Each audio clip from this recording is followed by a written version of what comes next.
Hello everyone, welcome to another Rick's Picks. Today I'm going to be doing my review of the G.I. Joe classified figure Duke. Now what I'm going to be doing is I'm going to look at him in box first, then I'm going to look at the figure and all his accessories, and then I'm going to give you my thoughts and opinions on him. So, if you do like this video, go ahead and hit that thumbs up, and if you want to see more content, hit that notification bell. So without any further ado, let's get to the review. So here we have Duke in box.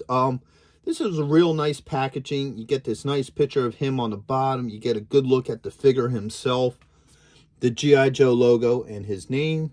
You got the age restriction, choking hazards, and the Hasbro logo down here. You come to this side, you have what number he is and his stats. Spin it around one more time, you get this beautiful piece of art here. I always love the art that they always put on these. They're really nice. It looks like they really put some attention into these. And then you got your legal underneath. Spin it around one more time. And then you get this artwork. It's not the best of, I mean, it's not bad. I've seen them do better on some of these. But it's a nice piece. I like it. And then you bring around to the top. You have the American star. What number he is. And then the bottom you have the rest of your legal. So, without any further ado, let's take a look at him.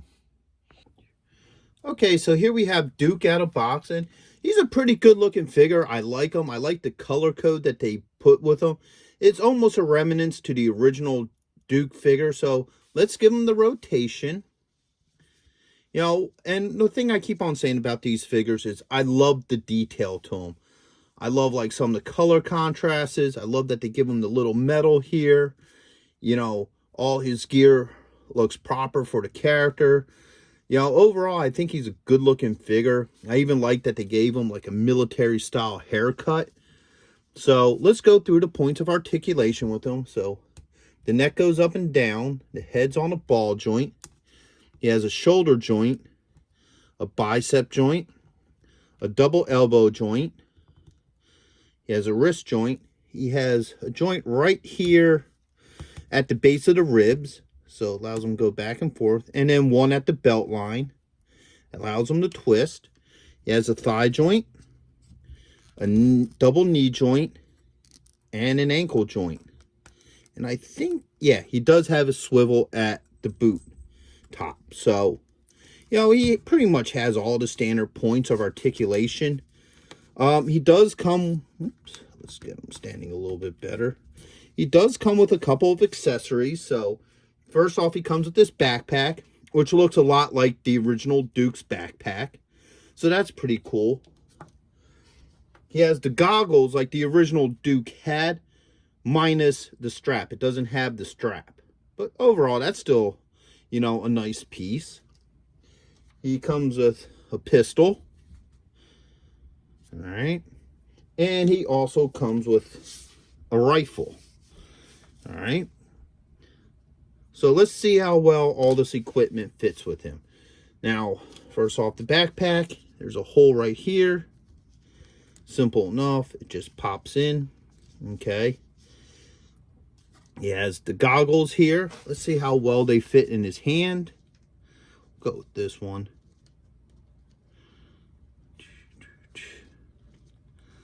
All right, his hands are a little flexible, but this doesn't really seem like it is meant to go in. I mean, I'm sure, you know, it's one of those things that if you work it enough, you could probably eventually get it into a hand. Let's see, his thumb keeps moving out of the way.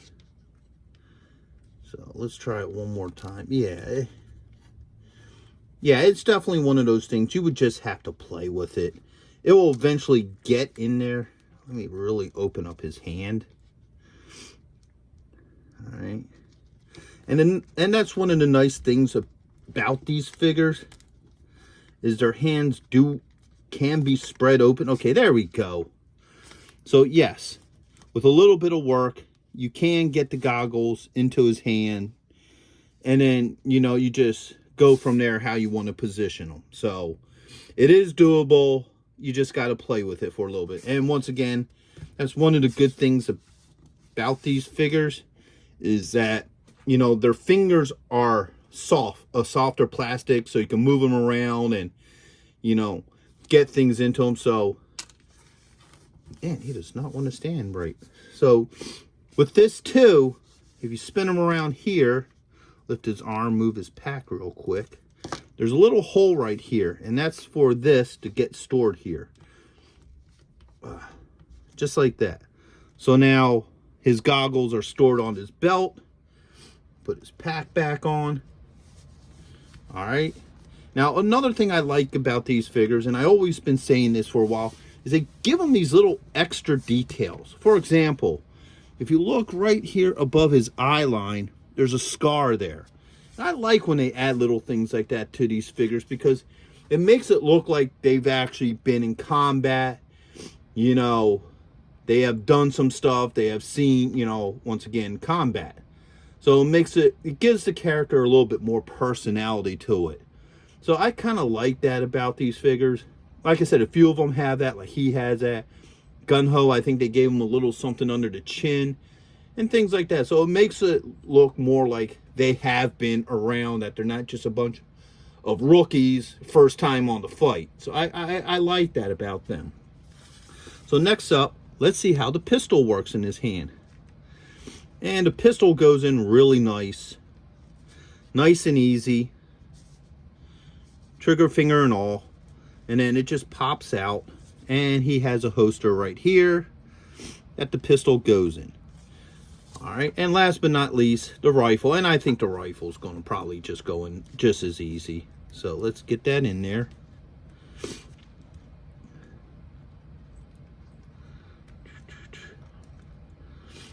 There we go. All right, yeah, that fits nicely.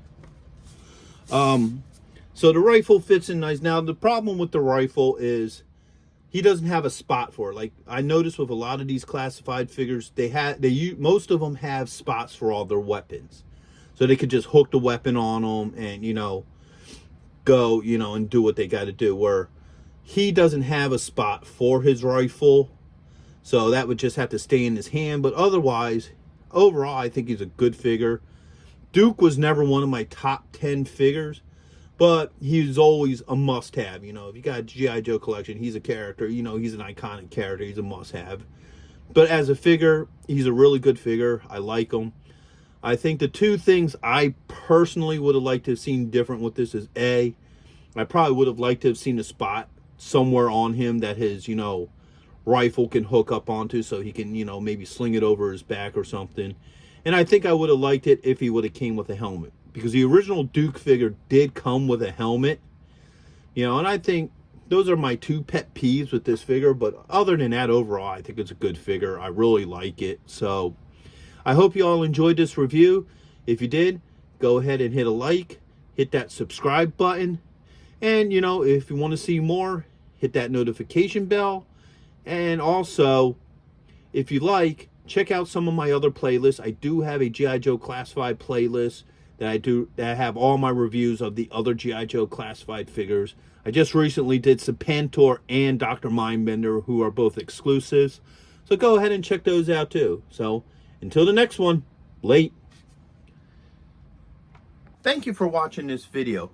If you did like this video, do me a favor, you know, hit the like button, subscribe, you know, share it with friends, hit the notification bell so you can see more content, and always leave a comment. I'm always happy to hear from you. And check out my Patreon page, where I have things that you won't see, you know, on this normal page. So once again, thank you for watching this video, and I hope to see you in the next one. Later.